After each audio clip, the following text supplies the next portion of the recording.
الحمدللہ رب العالمین والصلاة والسلام علی اشرف الانبیاء والمرسلین وعلی آلہ وصحبہ ومن تبعہم بإحسان الى یوم الدین اما بعد. محترم حضرات و خواتین، الاربعین النوویہ کا یہ درس ہمارے ساتھ ہے، اور آج ہمارے ساتھ انشاءاللہ اللہ تبارک و تعالیٰ کی توفیق سے تیسری حدیث کو ہم مکمل کریں گے. کل کے درس میں ہم نے شہادتین کے تعلق سے سنا. کچھ بنیادی باتیں اس تعلق سے پھر ایک بار میں آپ کے سامنے رکھ دوں. شہادتین یعنی اللہ تبارک و تعالیٰ کی وحدانیت کی گواہی اور ساری عبادت کا وہی ایک سچا معبود ہے، اس بات کی گواہی، اور اللہ کے نبی صلی اللہ علیہ وسلم کی رسالت کی گواہی، یہ دونوں ایک ہی چیز ہے، ایک ہی چیز ہے، اسی لیے اس کو ایک ہی اس میں شمار کیا گیا ہے. اور آدمی اس بات کی گواہی دیتا ہے لا معبود بحق الا اللہ، اللہ تبارک و تعالیٰ کے علاوہ کوئی سچا معبود نہیں ہے، اللہ تبارک و تعالیٰ کے علاوہ کوئی سچا معبود نہیں ہے. لیکن جیسے اشاعرہ ہیں، بہت سارے ایسے ہیں جو سلف کے فہم کے خلاف انہوں نے اپنی اپنی تعبیریں بیان کی ہیں. تو انہوں نے کہا لا خالق الا اللہ، اشاعرہ نے کہا. لیکن ہم لوگ جب اس کی تعبیر کرتے ہیں تو کہا لا معبود بحق الا اللہ. اسی طرح ہم نے کل کے درس میں سنا، آدمی جب اس کلمے کی تشریح، تفسیر، توضیح کرتا ہے تو پہلے اس کلمے کی شروع میں آتا ہے لا الہ، یہ التخلیہ ہے، یعنی آدمی بالکل ساری معبودوں کی نفی کرتا ہے کہ کوئی سچا معبود نہیں. اور پھر التحلیہ، پھر آدمی اس بات کی گواہی دیتا ہے کہ اکیلا اللہ تبارک و تعالیٰ ہے، ساری عبادت اور بندگی کے لائق ہے. اور اسی طرح آج کل ہم اپنے ماحول میں جو دیکھتے ہیں، کلمہ گو مسلمان ہیں، کلمہ پڑھتے ہیں، لیکن اس کلمے کی صحیح تفسیر، وضاحت نہیں سمجھنے کی وجہ سے اللہ تبارک و تعالیٰ کے لیے جو عبادتیں مختص ہیں وہ تمام دوسروں کے لیے وہ بجا لاتے ہیں. دعا، استغاثہ، نظر و نیاز ہے، ذبح ہے، یہ ساری چیزیں لوگ اولیاء کے قبروں پر، درختوں کے پاس، مزاروں پر، یہ سارے عبادات بجا لاتے ہیں جو اللہ تبارک و تعالیٰ کے لیے خالص ہیں. مطلب یہ کہ انہوں نے کلمے کو سمجھا ہی نہیں. اس کو سمجھانے کی ذمہ داری آپ کی ہے، میری ہے. تو اس طرح سے یہ کلمہ گو مشرک ہیں. کلمہ تو کہتے ہیں لیکن ان کو نہیں پتا کہ یہ ساری عبادتیں اللہ جل جلالہ کے لیے ہیں. اور اسی طرح ایک اور چیز جو کل کے درس میں ہمارے ساتھ تھی، اللہ کے نبی صلی اللہ علیہ وسلم کی رسالت کا اقرار ہے. آدمی اللہ کے نبی صلی اللہ علیہ وسلم کی رسالت کا اقرار کرے. تو اس سلسلے میں کہا کہ آدمی اللہ کے نبی صلی اللہ علیہ وسلم کو اپنا رسول مانے، آخری نبی اور پیغمبر مانے، اور اس بات کا یقین رکھے کہ سارا قرآن جبرائیل علیہ السلام کے واسطے سے اللہ کے نبی صلی اللہ علیہ وسلم پر اتارا گیا، اور اللہ کے نبی صلی اللہ علیہ وسلم جس بات کا حکم دے اس کو ماننا ضروری ہے، اور جن چیزوں کی خبر دیں ان کو صحیح ماننا ضروری ہے، تصدیق ضروری ہے، اور جن چیزوں سے دور رہنے کو کہیں ان سے بچنا ضروری ہے. اور اللہ تبارک و تعالیٰ کی عبادت بالکل ویسے کریں جیسے میرے نبی صلی اللہ علیہ وسلم نے بتلایا ہے. یہ اللہ کے نبی صلی اللہ علیہ وسلم کی رسالت پر آدمی کا ایمان ہوتا ہے۔ یہ بنیادی باتیں ہیں، بڑی تفصیل ہے، ہم وقت کی قلت کے خاطر صرف بنیادی جو اساسی باتیں ہیں آپ کے سامنے رکھتے ہیں۔ اس سلسلے میں آج کے زمانے میں بڑے دجل و فریب کا شکار کچھ لوگ ہیں جو احادیث نبویہ کو اپنے عقل کی کسوٹی پر تولتے ہیں۔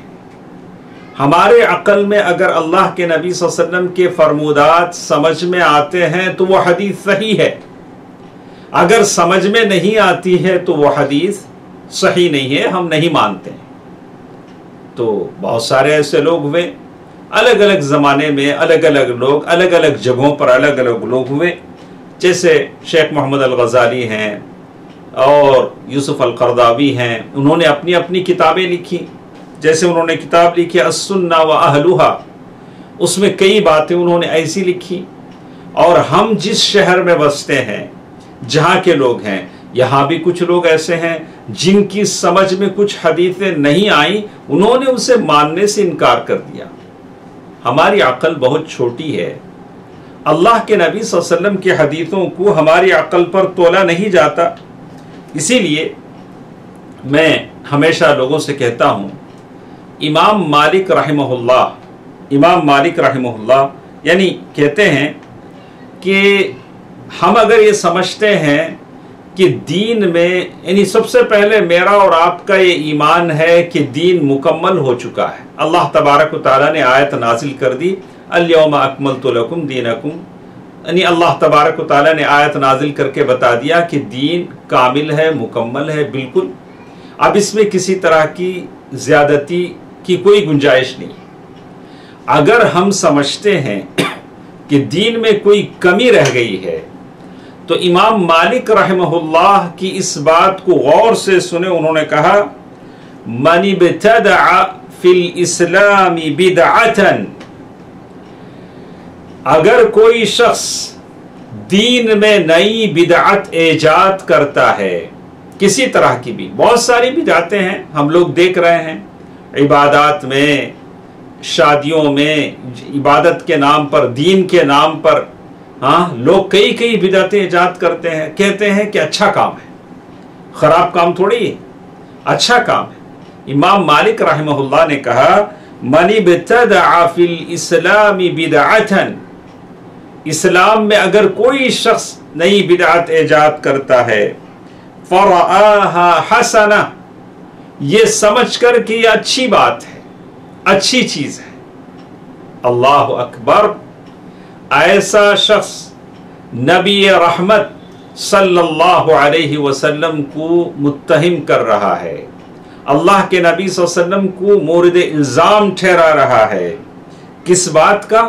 کہ اللہ کے نبی صلی اللہ علیہ وسلم نے دین میں سے بعض چیزیں چھپا دی جو اتنے 100 سال کے بعد میرے عقل میں آئی، میں نے یہ چیزیں لائی، میں نے اب دین میں یہ چیزیں بڑھا کر بتائی، عبادات میں نے یہ چیزیں ہم نے بڑھائی، اللہ کے نبی صلی اللہ علیہ وسلم نے یہ چیزیں چھپا دی۔ وعدم التبلیغ، اللہ کے نبی صلی اللہ علیہ وسلم نے ان باتوں کو لوگوں کو نہیں بتایا، جیسے ابن الماجشون سے یہ چیزیں مروی ہیں، یہ بات مروی ہے۔ تو اللہ دین میں بدعت ایجاد کرنے سے بچیں، یعنی اچھائی کے نام پر۔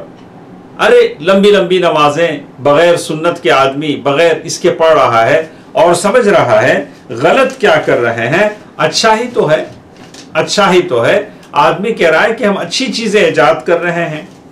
ایک آدمی ہے، اللہ کے نبی صلی اللہ علیہ وسلم، انشاءاللہ آگے ہم بتائیں گے، سیرت کے تعلق سے اتنی باتیں آپ یاد رکھیں، شہادتین کے تعلق سے اللہ تبارک و تعالی لا معبود بحق الا اللہ، اور پھر اللہ کے رسول صلی اللہ علیہ وسلم کی رسالت کہ اللہ کے نبی صلی اللہ علیہ وسلم آخری رسول ہیں، اب کوئی نبی آنے والا نہیں ہے، اور اس ایمان کے جو تقاضے ہیں میں نے آپ کے سامنے بتا دیے ہیں۔ طاعتہ فیما امر، اللہ کے نبی صلی اللہ علیہ وسلم نے جن باتوں کا حکم دیا ان کی اطاعت کریں، اور جن باتوں سے رکنے کو کہا اس سے بچ جائیں، اور جن باتوں کو بتایا اس کی تصدیق کریں، سچ مانیں کہ ایسا اللہ کے نبی صلی اللہ علیہ وسلم نے بتلایا ہے۔ اور پھر